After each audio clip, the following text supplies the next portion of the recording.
It started with a call. A call I wasn't supposed to hear. I work night shifts as a 911 dispatcher in a small but busy police precinct just outside Chicago. If you've ever worked overnight, you know the routine. Dead air broken by the occasional emergency, some bar fight gone too far, noise complaints, domestic disputes. I've heard it all, or so I thought. But this call still keeps me up at night. It came through at exactly 3:13 a.m., the time burned into my brain forever. The line crackled as I answered, 911, what's your emergency? There was silence. Not the kind where someone's crying or choking back words. Just silence. I could hear faint static, like when a TV loses signal. My gut twisted as I waited for something, anything. Finally, a voice, a man's, came through the line, low and raspy, almost like he was whispering straight into my headset. It's here. I blinked. Sir, can you clarify? Who's there? The man didn't answer. Instead, the line popped, and suddenly I could hear heavy breathing and a strange thumping sound, slow and rhythmic, like someone banging on wood. Thud. Thud. Thud. My pulse quickened. Sir, are you in danger? Where are you calling from? I repeated. Then the man whispered something that made my blood run cold. The door. What door? The static swallowed his answer whole. I strained to hear until the call dropped dead. Just a dial tone. Usually, when someone hangs up, we call back, and the location pops up on our system. But this call was different. No location. No ID. Just, gone. I sat there staring at the screen, waiting for my nerves to settle. Then, beep beep beep, another call. I patched it through. This time, a woman screamed.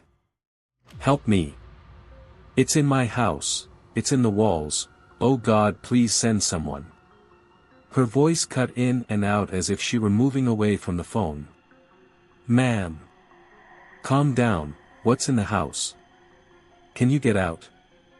No, it's, the call dropped mid-sentence.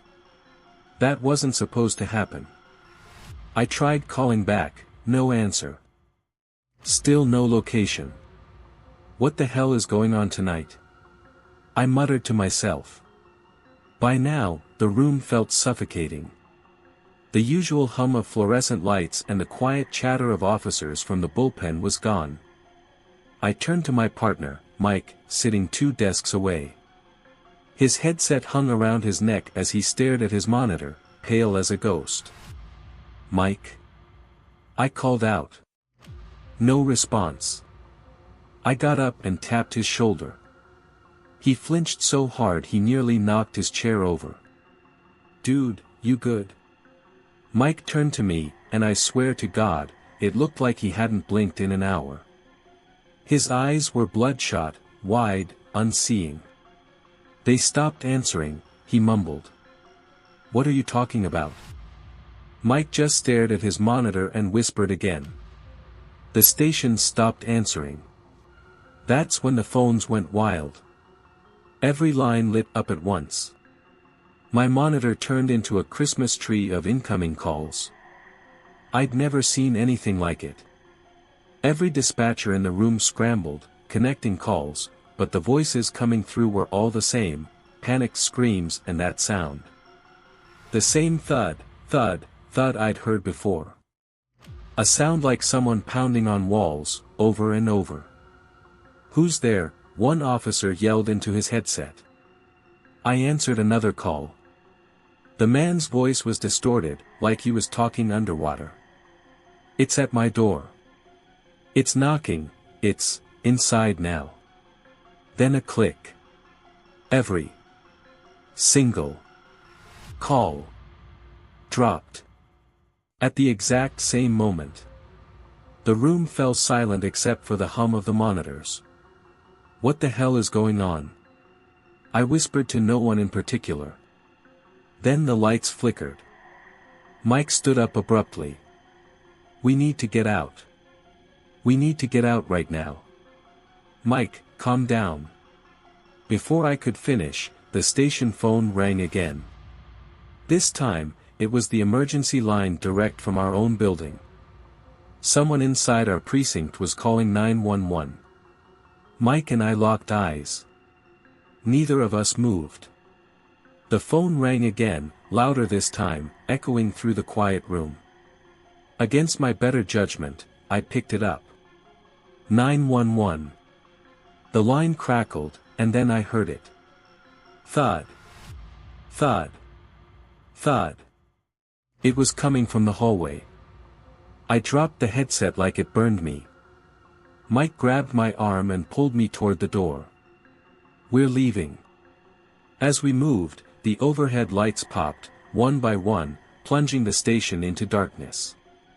Emergency lights clicked on, casting everything in eerie red shadows. The thudding sound echoed closer, growing louder. "What is that?"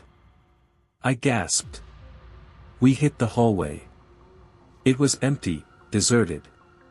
Desks overturned, papers scattered. Doors that should have been locked were wide open. The thudding was deafening now, vibrating through the walls. Mike suddenly stopped dead. "The stairs." "Mike, what?" Before I could stop him, he pointed. At the far end of the hall, near the stairwell, a figure stood under the red light. It was tall. Wrong. Its limbs were too long, its head tilted unnaturally to the side, like a puppet on broken strings. And though I couldn't make out its face, I knew it was watching us. Then it knocked. The same slow, deliberate thud against the wall. I don't remember running. All I remember is sprinting down the hallway, through the emergency exit, and out into the freezing night air. Mike and I collapsed in the parking lot, gasping for breath. The thudding sound faded behind us. When we finally turned back, the precinct was pitch black. Empty. No one ever explained what happened that night. The official story was a power surge that caused equipment malfunctions and staff to evacuate as a precaution. They said we imagined it, mass hysteria or whatever. But the next day, the news quietly reported that 8 officers were missing, all from our station. Their bodies were never found. The station has since been shut down, but sometimes I still hear it. When I'm alone at night. The sound of someone knocking. After that night, I quit the precinct. You'd think people would question why a dispatcher would walk away from a steady job. I was good at what I did. But the few who knew me just nodded like they understood. Like they'd seen something, too. But it wasn't over. It followed me. It started small, just noises I chalked up to paranoia. I'd be home alone late at night, trying to convince myself that everything was fine. I'd turn on the TV, turn up the volume, drown out the silence. But I swear to God, some nights, over the hum of commercials and sitcom reruns, I'd hear it. Thud. Always faint, always distant. A single, deliberate knock. At first, I thought it was my neighbors. Or maybe pipes shifting in the walls. Old buildings make weird noises, right? But it didn't stop. In fact, it got louder. One night, it was worse. I was in my tiny one-bedroom apartment, half asleep on the couch, when I heard it again. Thud. Thud. Thud. This time, it wasn't faint. It was inside the apartment. I bolted upright, adrenaline flooding through me. My heart pounded in my ears as I scanned the room. Hello. My voice cracked, pathetic and useless. Nothing. The apartment was silent. Still. Then, thud. It came from my bedroom. I froze. My mind screamed at me to move, to run, to do anything other than sit there. But fear locks your muscles, makes you feel like you're sinking in quicksand. I felt like that night at the station again, paralyzed, waiting for whatever it was to find me. I don't know how long I sat there staring at the half-open door to my bedroom, waiting for something to step out of the shadows. But it never did. That night, I didn't sleep. The next morning, I called Mike. He hadn't answered my calls since we quit. I figured he was trying to forget what happened.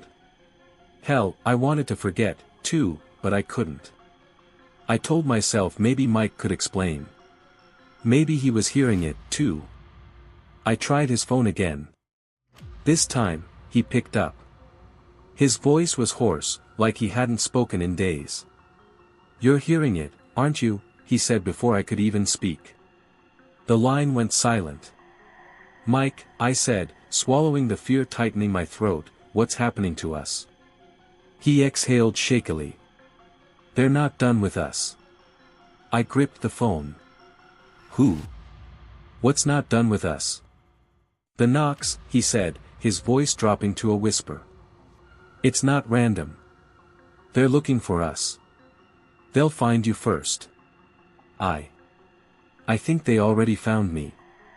Then, clear as day over the line, I heard it, thud. It was right there, on his end of the phone. "Mike?" I shouted. "Mike, what's happening?" The call went dead. I didn't hear from Mike again after that. I tried his phone, his apartment, his family. He was gone. Vanished. Just like the officers from that night at the station. I was losing my mind. The noises kept happening, louder, closer. I stopped sleeping. I stopped leaving the apartment at night. The days felt safe enough, but once the sun set, I locked myself in. Bolted the door. Barricaded the windows. But that wasn't enough. A week after Mike disappeared, I woke up to the sound of my front door knocking. Not a polite knock. Not someone asking to come in. This was a pounding, relentless and heavy, shaking the entire doorframe. I grabbed the nearest weapon I could find, an old bat, and crept toward the door. My pulse hammered so hard it drowned out the sound of the thuds. "Who's there?" I shouted. The knocking stopped. The silence that followed was worse. Then, clear as day, I heard a voice on the other side of the door. A voice I hadn't heard since the station. "It's here."